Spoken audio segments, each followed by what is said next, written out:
नमस्कार, सुबह 10 बजे के बुलेटिन में आप सभी दर्शकों का स्वागत है। मैं हूं साइमा खान। सबसे पहले नजर हेडलाइन पर। नागपुर हिंसा के सिलसिले में अब तक 13 एफआईआर दर्ज। नागपुर पहुंचे मुख्यमंत्री देवेंद्र फडणवीस, आज कर सकते हैं दंगा प्रभावित क्षेत्रों का दौरा।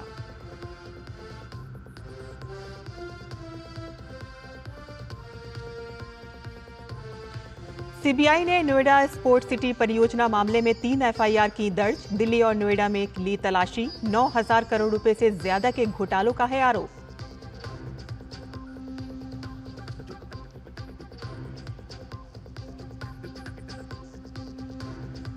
बिहार के अररिया में एनकाउंटर। पुलिस ने तनिष्क शोरूम लूटकांड का आरोपी किया ढेर। एसटीएफ ने 3 जवान भी जख्मी।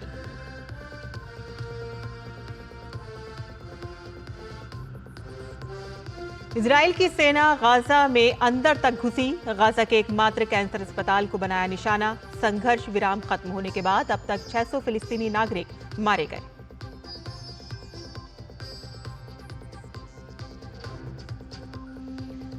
और आईपीएल का 18वां संस्करण आज से होगा शुरू। कोलकाता नाइट राइडर्स और रॉयल चैलेंजर बेंगलुरु के बीच कोलकाता के ईडन गार्डन्स में होगा पहला मुकाबला।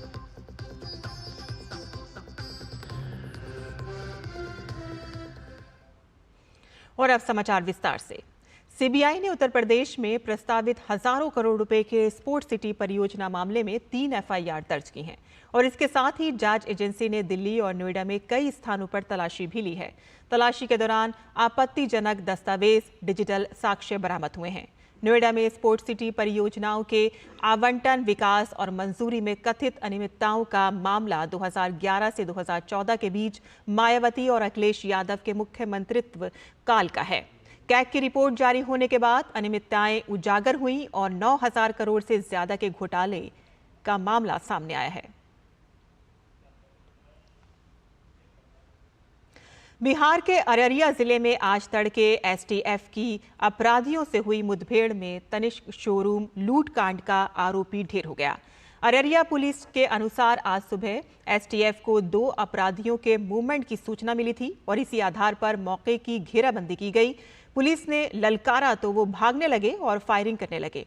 एसटीएफ ने जवाबी कार्रवाई की, जिसमें एक अपराधी घायल हो गया और उसे अस्पताल भेजा गया, जहां उसकी मौत हो गई। मृतक अपराधी की पहचान चुनमुन झा के रूप में हुई है। वहीं दूसरा अपराधी मौके से फरार हो गया, जिसकी तलाश में पुलिस की टीमें लगी हैं। एनकाउंटर में एसटीएफ के 3 जवान भी घायल हुए हैं।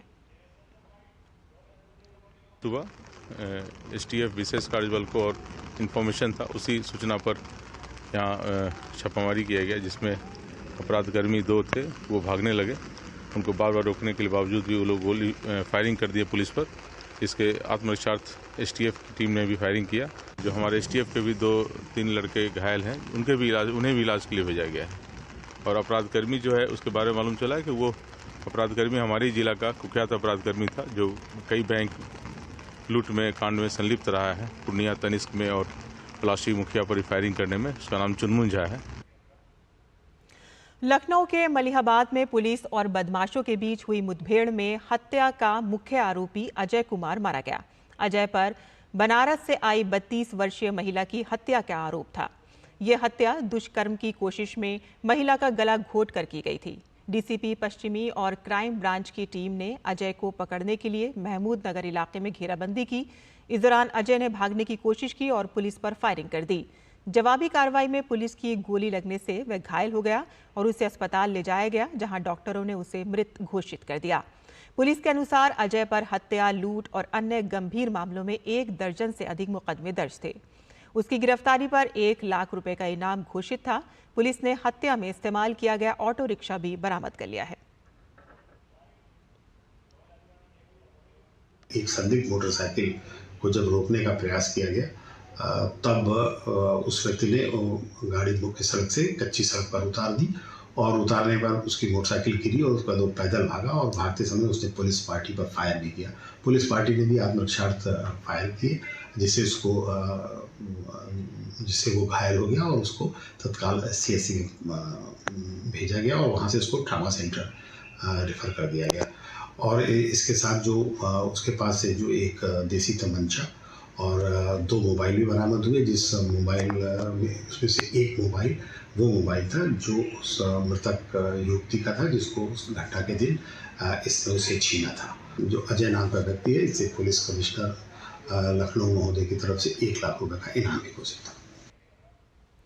सीमा शुल्क घोषणा से उपजे हालात के बीच भारत ने कल कहा कि अमेरिका के साथ एक द्विपक्षीय व्यापार समझौते की रूपरेखा बनाने के लिए बातचीत जारी है, जो शुल्क और बाजार पहुंच से जुड़े मुद्दों को हल करेगा।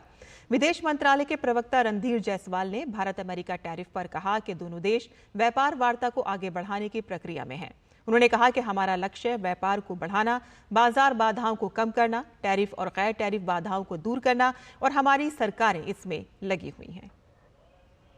भारत और अमेरिका बायलैटरल ट्रेड एग्रीमेंट को आगे ले जाने में की बातचीत कर रहे हैं।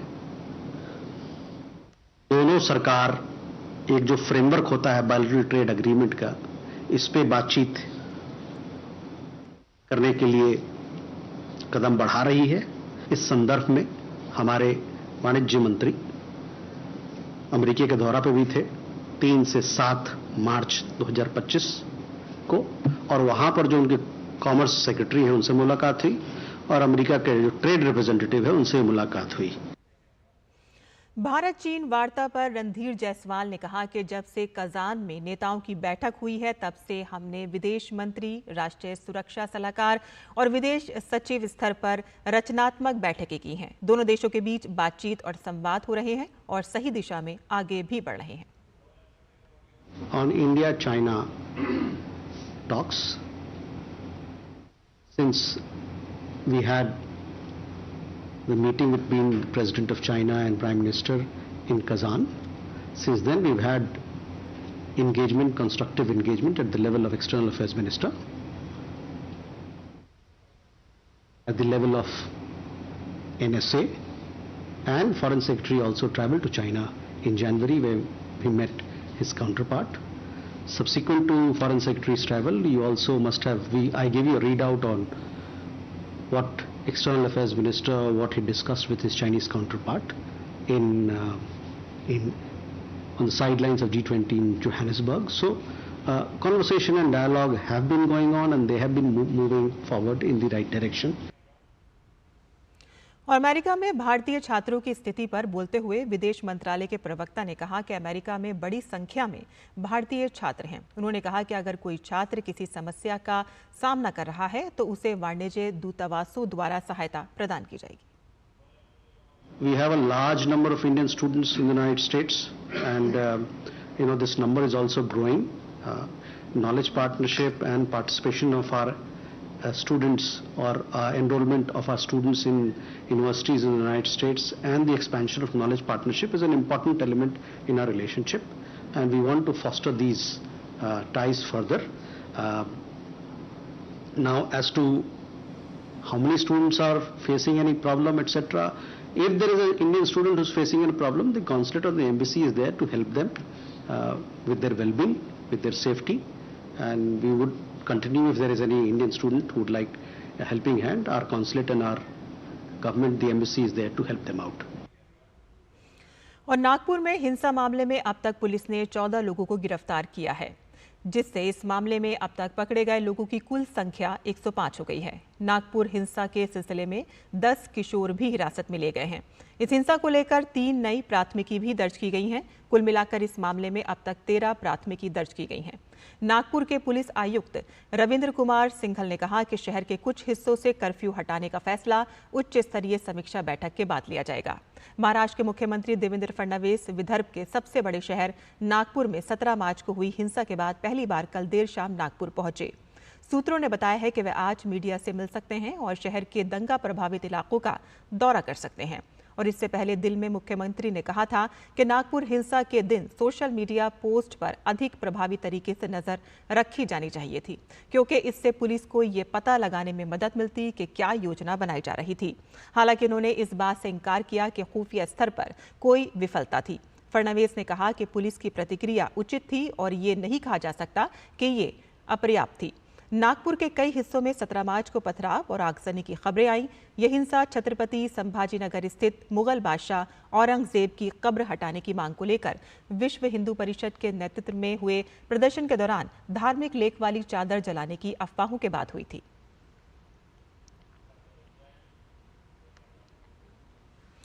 अगरतला के एक होटल में नशीली दवाओं की तस्करी की खबर सामने आई है, जिसमें 3 लोगों को गिरफ्तार किया गया है। सर्च ऑपरेशन के दौरान उनके पास से 1,10,000 याबा टैबलेट मिली हैं। इन नशीली दवाओं का अनुमानित बाजार मूल्य लगभग 5.5 करोड़ रुपए बताया जा रहा है। प्रतिबंधित सामग्री को सुरक्षित कर लिया गया है। अगरतला के एसपी के मुताबिक इस ऑपरेशन का मास्टरमाइंड असम का कुख्यात ड्रग डीलर साउदुल हुसैन तालुकदार है। एक अन्य संदिग्ध नयन मोनी नामशुद्र खोवाई से है, जबकि बिस्वजीत बिस्वास धलाई से है। तस्करी के इस रैकेट का मुख्य आरोपी असम से है और वह नशीली पदार्थों का एक बड़ा तस्कर माना जाता है। मीडिया से बातचीत के दौरान एसपी पश्चिम डॉक्टर किरण ने कहा कि उनके खिलाफ एनडीपीएस अधिनियम के तहत मामला दर्ज किया जाएगा और पुलिस का लक्ष्य उनके नेटवर्क के बारे में सभी संभावित जानकारी प्राप्त करना है। ये छापेमारी पिछले 3 महीनों में उनकी सबसे बड़ी कार्रवाई में से एक है। इन्फॉर्मेशन मिला था, सीक्रेट इन्फॉर्मेशन कि होटल वुडलैंड पार्क में कुछ नारकोटिक्स का स्मगलिंग चल रहा है ऐसा। तो इमीडिएटली हमने एक टीम बनाया, ये एसडीपीओ सदर और ओसी ईस्ट के लीडरशिप में। तो रेड करने के बाद 1,10,000 टैबलेट्स मिला है। इसका मार्केट वैल्यू अराउंड 5.5 करोड़ है। तो इमीडिएटली हम लोगों ने इसको सीज किया है। तो इसमें से मेन आदमी जो है साहिदुल हुसैन तालुकदार है, ये आसाम से आया था। तो ये पहले से भी ये बिजनेस में ये थोड़ा बड़ा नाम है। ये इसको हम लोगों ने पकड़ा है और अभी हम इसको रिमांड में लेंगे। एनडीपीएस का केस भी लिया है, रिमांड में लेके और भी कहाँ से एक्चुअली कहाँ प्रोक्योर करता था और इधर कैसे आया और इधर किस के साथ ये डील करता है और कितना दिन से ये चल रहा है, ये सब हम लोग निकालेंगे। और यहाँ बुलेटिन में फिलहाल लेते हैं एक छोटा सा ब्रेक। आप देखते रहिए डीडी न्यूज।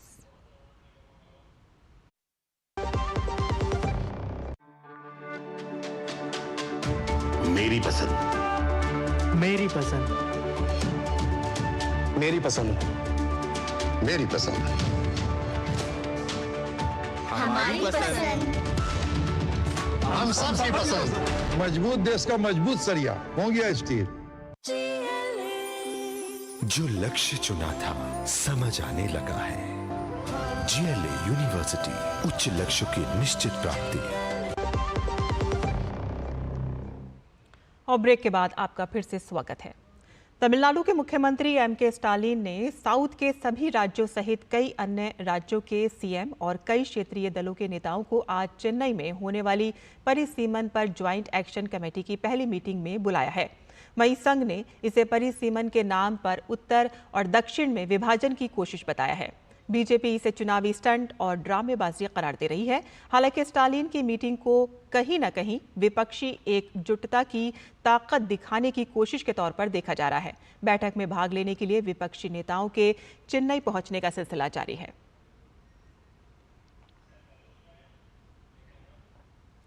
भाजपा नेता तमिलिसाई सौंदरराजन ने तमिलनाडु के मुख्यमंत्री एमके स्टालिन की ओर से बुलाई गई परिसीमन पर पहली संयुक्त समिति की बैठक के खिलाफ काले झंडे दिखाकर विरोध प्रदर्शन किया। सौंदरराजन ने बयान देते हुए कहा है कि परिसीमन की घोषणा अभी हुई भी नहीं है, लेकिन मुख्यमंत्री अपनी कुप्रशासन को छुपाने के लिए बैठक कर रहे हैं। अन्य राज्यों के सभी मुख्यमंत्री भी अपनी कुप्रशासन को छुपाने के लिए इस बैठक में शामिल हो रहे हैं।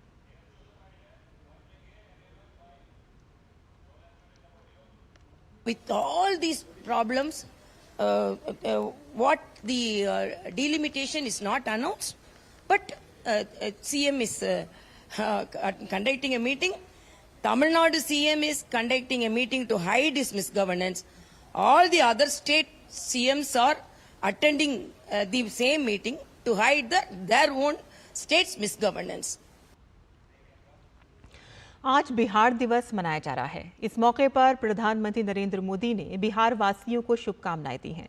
पीएम ने सोशल मीडिया प्लेटफॉर्म एक्स पर लिखा कि वीरों और महान विभूतियों की पावन धरती बिहार के अपने सभी भाई बहनों को बिहार दिवस की ढेरों शुभकामनाएं। भारतीय इतिहास को गौरवान्वित करने वाला हमारा ये प्रदेश आज अपनी विकास यात्रा के जिस महत्वपूर्ण दौर से गुजर रहा है, उसमें यहाँ के परिश्रमी और प्रतिभाशाली बिहारवासियों की अहम भागीदारी है। हमारी संस्कृति और परंपरा के केंद्र बिंदु रहे अपने इस राज्य के चौतरफा विकास के लिए हम कोई कोर कसर नहीं छोड़ेंगे। पंजाब में किसानों का प्रदर्शन जबरन खत्म कराने के बाद से किसानों और भगवंत मान सरकार के बीच तनातनी बढ़ गई है। पंजाब सरकार ने किसानों के साथ पहले तो जबरदस्ती की और फिर किसानों के साथ बैठक करके मामला सुलझाने का प्रयास किया, लेकिन किसानों ने सरकार के साथ बैठक से इनकार कर दिया। भगवंत मान के साथ किसानों के बात करने से मना कर दिया है और संयुक्त किसान मोर्चा ने 28 मार्च को जबरी विरोध दिवस मनाने की भी घोषणा की है। आम आदमी पार्टी की मान सरकार ने किसानों के साथ जो बर्ताव किया है, उसके बाद से आपका किसानों के प्रति दोहरा रवैया सामने आया है। मान सरकार की मनमानी, किसानों ने सबक सिखाने की ठानी। जबरन प्रदर्शन स्थलों से हटाने पर फूटा गुस्सा। 28 मार्च को जबरी विरोध प्रदर्शन मनाएंगे किसान।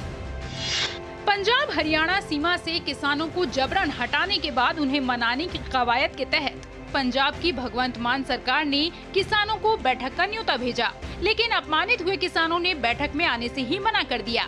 संयुक्त किसान मोर्चा ने शंभू और खनौरी के किसानों के साथ एकजुटता दिखाते हुए सरकार के साथ कोई भी बैठक करने से इनकार कर दिया। गौरतलब है कि जबरन प्रदर्शन स्थलों से हटाए जाने से गुस्साए किसान नेताओं ने पंजाब विधानसभा के सामने मार्च करने का ऐलान किया है, जिसके बाद भगवंत मान सरकार ने शुक्रवार शाम 4 बजे किसानों को चंडीगढ़ के पंजाब भवन में वार्ता के लिए बुलाया था। इस बैठक की अध्यक्षता पंजाब के कृषि मंत्री गुरमीत सिंह खुड़िया करने वाले थे। इससे पहले पंजाब पुलिस ने 1 साल से अधिक समय से डेरा डाले किसानों को शंभू और खनौरी सीमा पर स्थित किसानों के टेंट और अस्थायी ढांचे को हटा दिया। पुलिस ने किसान नेता सरवन सिंह पंधेर और जगजीत सिंह डल्लेवाल सहित कई किसान नेताओं को केंद्रीय प्रतिनिधि मंडल के साथ बैठक के बाद लौटते समय मोहाली में हिरासत में ले लिया था। किसान पंजाब सरकार की कार्रवाई से काफी आहत हुए हैं। संयुक्त किसान मोर्चा ने 28 मार्च को जबरी विरोध दिवस मनाने की भी घोषणा की है। जो हमारे साथ जुल्म हुआ, जो हमारे साथ तशद्दुद हुआ, वो बॉर्डरों पर गैर संवैधानिक तरीके से हमें उठाया गया, हमारे लोगों को परेशान किया गया। उसके लिए हमने ये मीटिंग ना करने का विचार बनाया है। ऑपरेशन के खिलाफ हम 28 मार्च को सभी डीसी हेडक्वार्टर्स पर कार्यालयों पर हम धरने मुजाहरे 11 से 3 बजे तक करेंगे। जो दमन की नीति अपना रही है स्टेट गवर्नमेंट, इतिहास में पहली बार हुआ है कि मीटिंग पर अपने घर में बुलाएं और साथियों को जाने वक्त उनको गिरफ्तार करके उनको जेलों में डाल दें। जो चलता हुआ मोर्चा है उस पर बुलडोजर चला दें। पंजाब हरियाणा सीमा से किसानों को हटाने की पंजाब पुलिस की कड़ी कार्रवाई के बाद हाईवे को खाली करा दिया गया है, जिसके बाद अब हाईवे पर वाहन परिचालन शुरू हो गया है। दरअसल खनौरी और शंभू बॉर्डर पर किसानों का प्रदर्शन पिछले साल 13 फरवरी से चल रहा था। किसानों की मांग थी कि न्यूनतम समर्थन मूल्य की कानूनी गारंटी दी जाए, लेकिन 1 साल से ज्यादा समय तक चले इस प्रदर्शन के कारण स्थानीय लोगों का जनजीवन बुरी तरह प्रभावित हो रहा था। इस फैसले से आसपास के लोग खुश हैं। पिछले 1 साल से बॉर्डर बंद होने की वजह से ग्रामीणों को भारी परेशानियों का सामना करना पड़ रहा था। स्थानीय लोगों का कहना है कि बॉर्डर बंद होने से न सिर्फ उनकी रोजमर्रा की जिंदगी प्रभावित हुई, बल्कि आर्थिक नुकसान भी हुआ। Bureau report, DD news. और आज विश्व जल दिवस मनाया जा रहा है। इस अवसर पर जल शक्ति मंत्रालय, पर्यावरण, वन और जलवायु परिवर्तन मंत्रालय हरियाणा सरकार के सहयोग से आज कैच द रेन 2025 का शुभारंभ करेंगे। इस कार्यक्रम का आयोजन हरियाणा के पंचकूला के ताऊ देवीलाल स्टेडियम के मल्टीपर्पज हॉल में होगा। इस कार्यक्रम में हरियाणा के मुख्यमंत्री नायब सिंह सैनी, जल शक्ति मंत्री CR पाटिल, सिंचाई और जल संसाधन मंत्री हरियाणा सहित कई वरिष्ठ अधिकारी मौजूद रहेंगे। कार्यक्रम का उद्देश्य सामुदायिक भागीदारी और नवीन रणनीतियों के माध्यम से जल संरक्षण और प्रबंधन पर बल देना है, जिसकी थीम है जल संचयन, जन भागीदारी, जन जागरूकता की ओर। यह अभियान जलवायु परिवर्तन और बढ़ती जल चुनौतियों के मद्देनजर जल सुरक्षा, वर्षा जल संचयन और भूजल पुनर्भरण के महत्व को रेखांकित करेगा। ये पहल देश भर के 148 जिलों पर ध्यान केंद्रित करेगी और इससे जल संसाधनों के स्थायी प्रबंधन को सुनिश्चित करने में सरकारी एजेंसियों, समुदायों और हितधारकों के बीच अधिक तालमेल को बढ़ावा मिलेगा। वाराणसी में आज विश्व जल दिवस के मौके पर run for the clean Ganga marathon का आयोजन किया गया है। मैराथन में पुरुष और महिला दोनों वर्गों में प्रथम, द्वितीय और तृतीय स्थान प्राप्त करने वालों को पुरस्कार दिए जाएंगे। इसका उद्देश्य गंगा को साफ रखने के संदेश को और अधिक प्रभावशाली बनाना है, जिससे आम नागरिकों को भी इस मुहिम से जोड़ा जा सके।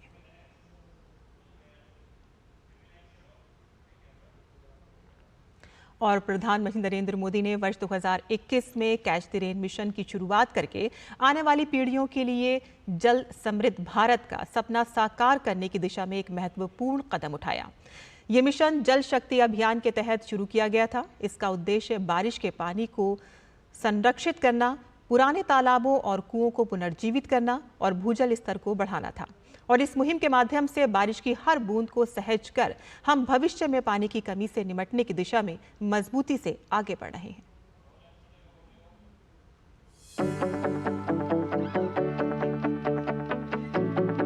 जब हम पानी की समस्या के समाधान की बात करते हैं तो पानी को बचाना यानी जल संरक्षण भी उतना ही जरूरी हो जाता है।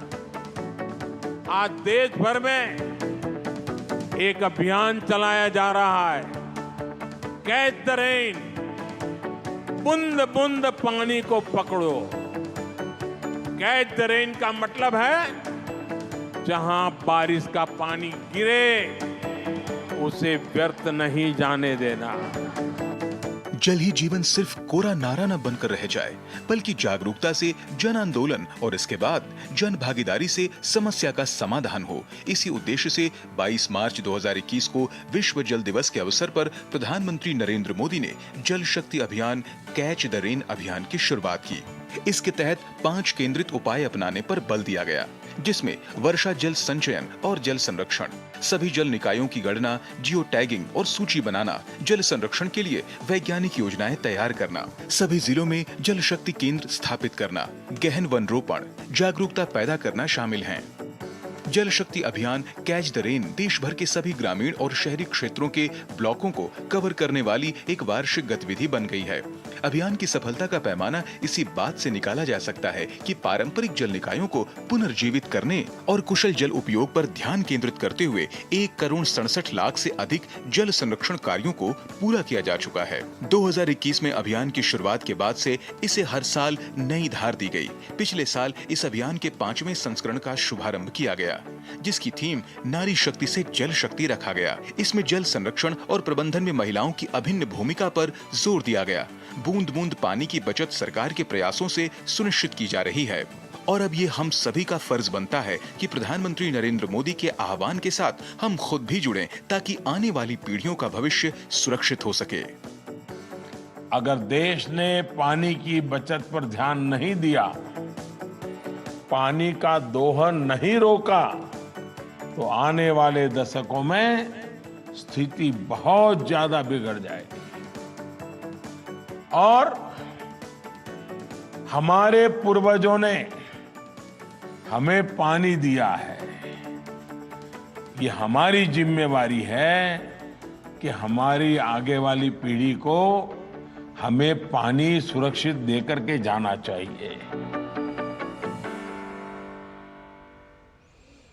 और इजराइल की सेना गाजा में अंदर तक घुस गई है। इजराइल ने युद्धग्रस्त क्षेत्र में एकमात्र विशेष कैंसर अस्पताल को उड़ा दिया है, क्योंकि इजरायली नेताओं ने हमास द्वारा अपने शेष बंधकों को रिहा किए जाने तक और अधिक भूमि पर कब्जा करने की कसम खाई है। यह अस्पताल नेतजारिम कॉरिडोर में स्थित था, जो गाजा को 2 भागों में विभाजित करता है और 17 महीने तक चले युद्ध के अधिकांश समय तक इजरायली सैनिकों द्वारा नियंत्रित था। संघर्ष विराम खत्म होने के बाद इजराइल ने अब तक 600 फिलिस्तीनी नागरिकों को मार गिराया है। और हमारे इस बुलेटिन में फिलहाल इतना ही। हमें अनुमति दें, लेकिन आप देखते रहिए डीडी न्यूज़। नमस्कार।